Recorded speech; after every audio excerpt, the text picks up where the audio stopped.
I've been on some of the, UAE and Jumbo and Radio Shack and these sort of, and this team here is definitely the coolest team I've been on. You know what I mean? It's like I always felt like being a cyclist, like growing up playing team sports, playing rugby and stuff.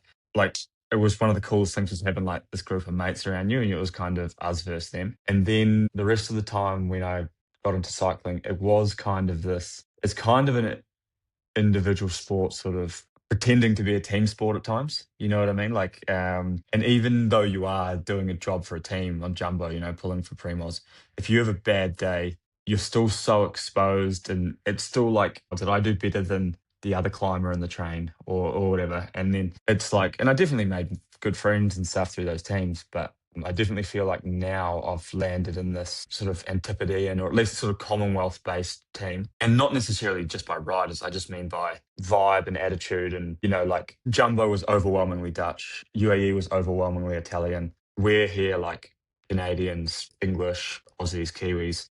And you kind of have this feeling for the first time where like you rock up and it's kind of like the boys and you're just excited and you train with them here in Andorra. Like we've got a group chat, like we go training together every day. We go like all the stuff and it's like I'm fizzing to go to the race because like, like I'm just going there to hang out with my mates. Um, I think at my end of my career, closer to the end than I am to the start, that's quite important to like not that you're not motivated, but just to like keep you excited about the sport. So that's where I've landed up with this team. And there is all the science and all the sort of processes behind it. I think there's not a team in the world now that isn't nailing nutrition, that isn't doing all these things.